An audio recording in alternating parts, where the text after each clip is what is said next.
Hey, good morning to everybody. Happy Thursday. It's Daryl here. It is bright and freaking early, man. It's 3 a.m. here in Connecticut on the East Coast. Okay, I already had a video all set to download this morning. When I got back from my walk, you probably just watched this video. I got back from my walk yesterday. I wanted to talk about it right away. It was about an incident that happened here in my town of Bristol, a road rage incident, and a dispute I got in with a driver, me walking. So I had that video all ready to go download this morning. So I was kind of in a little slower pace this morning, and I was going through some news stories, and I came across this one news story that I wouldn't usually talk about, and somebody that I wouldn't usually agree with. And this is Governor of Florida, Ron DeSantis. And the link will be right down below so you can read this yourselves. And like I said, this is one of the last people I think I would find myself agreeing with. But in this case, I think he might kind of be onto something. I even hate to hear myself say that. He's talking about legislation for prosecuting porch piracy and retail theft or shoplifting. And because it's a big problem, there's a lot of stores closing down, and it's causing the rest of us. It's part of inflation. You know, we are paying. The consumers are paying for every item stolen. That's coming out of our pockets, and God knows inflation has been bad enough after the COVID epidemic. Not Joe Biden, the COVID epidemic. Anyway, so the article will be down below, and I haven't done a recovery video in a while, and this has to do with recovery. I'm going to say this outright. I used to steal. I used to steal a lot. I used to steal every day. I was a shoplifter. And I also thought about this, the lack of morals I had back when I was using, especially hard drugs like crack cocaine, methamphetamine, and heroin. And how I've changed. And this is something, I want to talk about this because I think it'll bring hope to people. Back when I was using, I didn't think there was any hope for me. I just thought I was just a very bad person, and I was always going to be a bad person, and I was going to die an addict, and it would just lead the rest of just live out the rest of my miserable life. And when I was using, that's the lack of hope I had back then, and that's why I'm making this video now, because that's not how it turned out. There's the reason why I could talk. I mean, I'm ashamed of what I did when I hear myself say that I was a thief. But here's the reason I could talk about it now is because that is not who I am today. And I realized that after I stopped using, as the years went by, I've been clean and sober since October 23rd, 2006, almost 17 years and about 8 months, I believe. I've been completely clean and sober, and things have changed, and I am not that same person.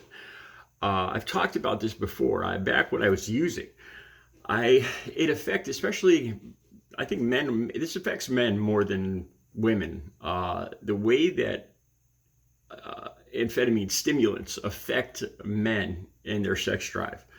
I had a lot of deviant behavior.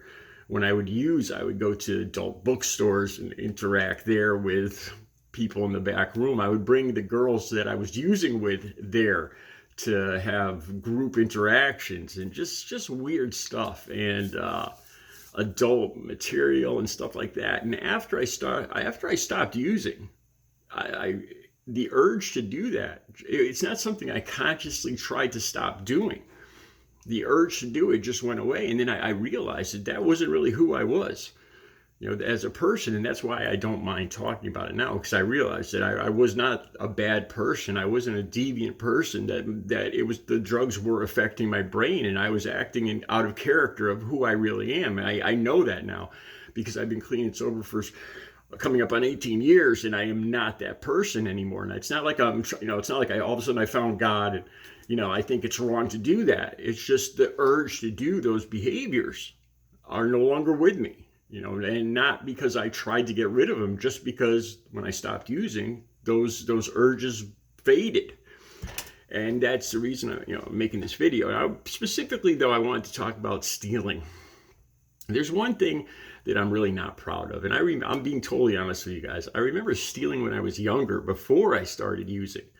just bubble gum. Really, I remember going into a store, and me and the guy I hung out with. I don't know if a lot of people do this, but it's not something I'm proud of, because I can't explain this by drug use because I wasn't using that back then. I was 10 or 11 years old. I mean, I could say, well, I lost my father and blah blah blah, but the bottom line is I was a little thief. I would steal packs of gum and I'd stick them in my socks. And I had so many packs of gum that I couldn't eat them all. So I would take them to school and sell them and make money selling like bubble gum at a discount rate. And that's something I'm really not proud of. And I can't explain that. But today I am a totally different person. I'm going to give you an example. I just remembered something that happened at the grocery store. But back when I was using, it was weird, especially with heroin. When I used heroin, I actually got this urge to shoplift. Part of me, I think it was the money, because I knew I was spending so much money.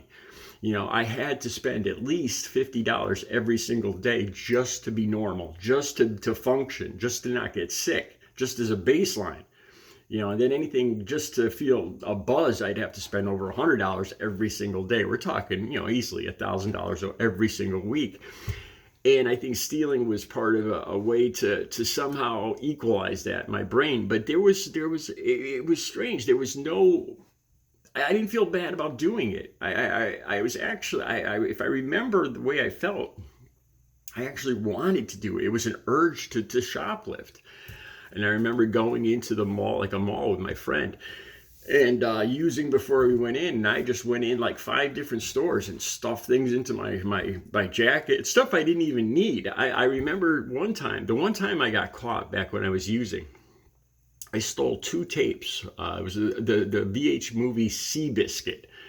And I stole 2 tapes, the same movie, which didn't make any sense unless I was going to sell them. I mean, how much does a VHS tape go? It's not something you're going to make a lot of money from. There wasn't even a reason why I used to steal it. I don't know about, the chemistry of the brain or whatever, but it definitely was linked to me using. It was pointless stealing, really. Okay, this is something that just happened like 3 days ago, and this is to demonstrate that there's hope. That just because you're doing things that you're not, if you're using and you're doing things that you're not proud of now, there's a good chance it's not really who you are. So I went to my local grocery place, Stop and Shop, and this is just an example of how I've changed. And I just remembered this before I started doing this video. I loaded up, I was going through the store shopping. I had my shopping list just a few days ago. And one of the things that I bought was at the deli counter, I bought roast beef, a packet of plastic wrapped weighed thing of roast beef, a packet of roast beef. And I always, I don't get a lot of groceries, so I put it right in the little kids seating area in the front there. That's where I put all my groceries. Because I don't have a whole lot, so I don't put it into the actual big part of the carriage. And I went to the self-checkout. And that's because I don't like dealing with people. I'm really antisocial at heart, I think, or independent. You can call it one or the other. And I was, and it was early in the morning as usual. Less people to deal with. And there's always one person in the self-checkout area. There's a shop worker kind of watching, supervising, helping with any problems. And I was right next to him. He was about not even 10 feet away from me. I always pick the register right near the employee because they have the paper bags. I have to go ask for a paper bag. So I get the register right next to them. So when I'm adding up my groceries, it asks me if I used any paper bags. And I type in 1, and the thing says, well, it says you owe 10 cents for 1 paper bag. And I want the employee to hear that, because when I go ask them for the paper bag, I don't want them to think that I'm stealing a paper bag and I didn't pay for it. So I try to stay within ear so the employee can be within earshot of the computer and hear that I paid my 10 cents. But that's not the point I'm trying to make. So I ring out all my groceries, right? And I usually put the carriage here on one side, on my left side, and I scan them and I put the scanned groceries on the scale. And after I empty the carriage, I move the empty carriage around behind me and put it over by the scale to then load up the paid groceries. And as I did that, I saw that the $9 packet of roast beef had slipped down into it was a wedge where the seat comes out in the carriage. It wedged right where the seat leans back, so you couldn't even see it. You know, the just the plastic bag and the roast beef, the color just kind of, it was hard to even notice. And I spoke up. I said, "Oh my God!" And the guy looked over, the employee. I said, "I almost forgot to pay for this."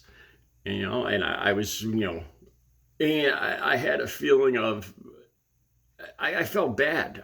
You know, I didn't intentionally do anything wrong, but right away, you know, I didn't even, without even thinking, I called it to his attention, and I actually started I had to rescan it. I just, you know, I had already paid for my groceries, so I had to scan that by itself and pay for it.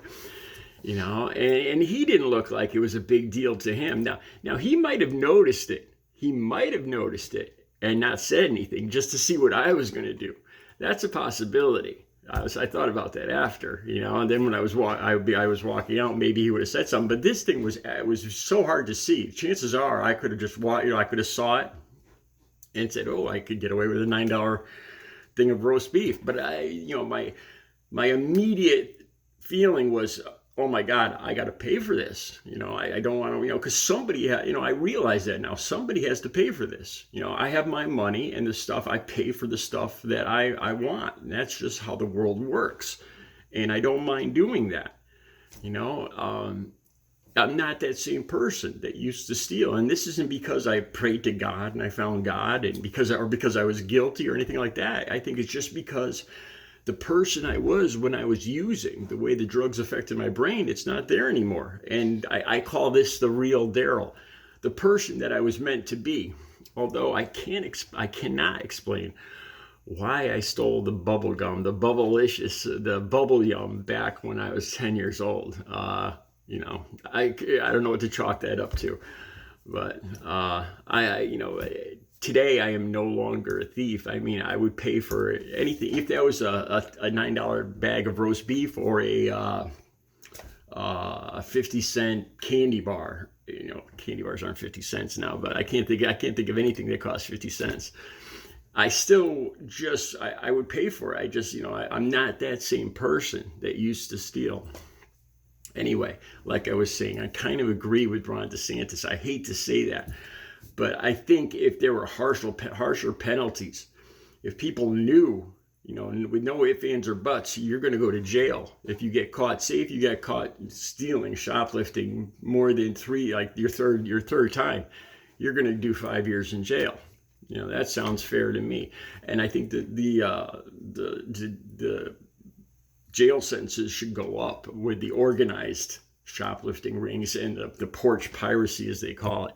You know, if you get caught, you know, one time you could write it off as a mistake or, you know, whatever, but 2 or 3 times and you're looking at serious, no excuses, jail time. I think that's what really, I hate to say that, you know, being a hardcore liberal, I hate to say that, but I think that's really what needs to happen now. That's one thing too, is I don't consider myself, you know, I consider myself a hardcore liberal, but there's a lot of things that I have a conservative view on. You know, I was raised with guns. I have no problem with having a gun in the house and, you know, protecting my home, carrying it outside the house. And these guys with their NRA stickers on their pickups and open carry, I can't stand. I think open carry is bad. I believe in the death penalty. I believe some people just are such a detriment, such a danger to society that there's really no other choice but to remove them from. I know it's not up to us to take somebody else's life, but they're such a danger to other people, and they always will be, that there's really no other choice but to eliminate them from society. You know, and I know that's not a very liberal view. Let me know what you think. I'll be back later with another video. There's hope, man. If you use, recovery is possible. I was a hardcore crack cocaine, heroin using junkie every day for 2 decades, over 2 decades, from the time I was in my teens till I was 40 years old. And I've been completely clean and sober for over 17, coming up on 18 years. Recovery is possible. There is hope. Stick in there. I'll be back later with another video. Have a good Thursday.